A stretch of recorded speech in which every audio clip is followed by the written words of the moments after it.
Eduleadership show for August 15th, 2025. I'm your host, Justin Bader, and in this episode, we'll talk about effort and completion grades and whether it's okay to give grades for something other than mastery. We'll talk about late work, and I'll make a case for taking off points for late work. And we'll talk about what happens in schools when kids put away their phones for the day. Let's get to it.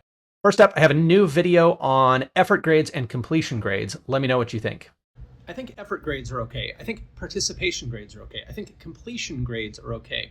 But a lot of people today would disagree with me because they believe that grades should only reflect mastery. They should only reflect like actual measured learning in accordance with the standards. And I fully agree that curriculum should be standards-based, that assessments should be standards-based. Like we should base everything on standards, but grades can be a little bit of an exception. Grades do not have to be strictly a reflection of the standards. They should simply be directionally aligned, right? We should give grades for things that move kids in the right direction, even if they don't result in mastery, right? Like when you're still practicing, when you're still learning how to solve a certain kind of problem, when you're still getting familiar with a new song in band, you shouldn't have to have mastery yet to get the grade. If you are applying the right effort, like that's the kind of feedback kids need when they're still working on something. They need feedback about their efforts, and grades are an important form of feedback. And sometimes that feedback is simply you're doing great, or sometimes that feedback is you need to try harder. It is totally okay to give grades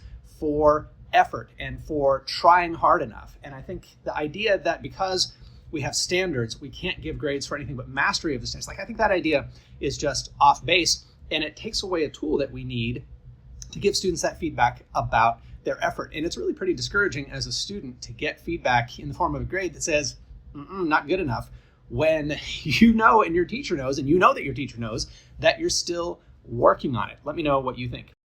Next up, let's talk about late work. Late work is another one of those things that advocates of standards-based grading would say doesn't matter. It should not factor into a student's grade if their work is late. And any comparisons to the adult world, like deadlines and the workplace, isn't really applicable because this is all about learning.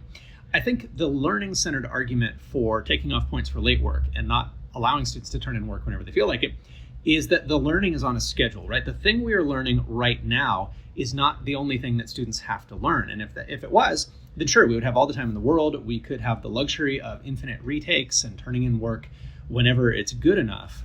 But in the world that we live in where there's more to learn, there's more to get to. And what we're doing now is likely in some ways a prerequisite to what we're going to be doing in the future, then late work does matter. It is a problem. And when we're grading, we are not just grading for mastery, right? When students get points on an assignment, part of what they are getting points for is the fact that they did it in the first place. And there may be opportunities to improve on the learning piece. Like if you have your students turn in a paper and they get it graded, you give them feedback on their paper and they have a grade, but they can also revise that paper and fix the errors and improve it to get a better grade. Like I think that's the kind of thing we should be going for, not this kind of, hey, just put off doing the actual work as long as possible. Because what happens then is kids just fall behind, right? Like if you only get your paper half done by the deadline and you get a 50 on it, and the part that you did was good, but most of it's missing, like I think it's okay to not get those points and to have some sort of penalty for the fact that it's late if you ultimately do get it finished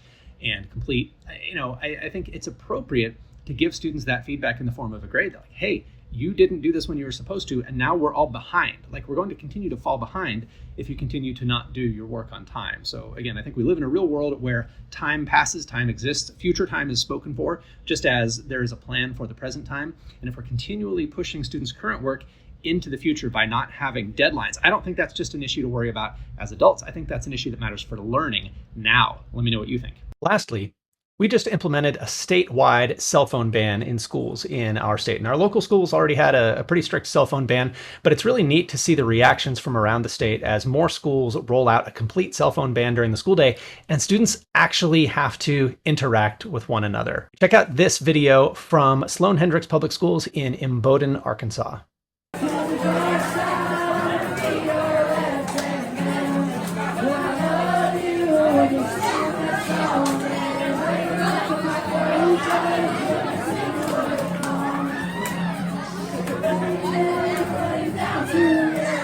Isn't that the coolest thing? Kids are actually making eye contact with one another, talking with one another, and actually having the opportunity to interact. Somebody's playing the guitar, they're singing along. It's just fantastic. So if your school has not banned cell phones yet, I highly encourage you to check out The Anxious Generation and to consider a complete cell phone ban during the school day. That's it for this episode of the Eduleadership Show. I'm Justin Bader, and I'll see you next time.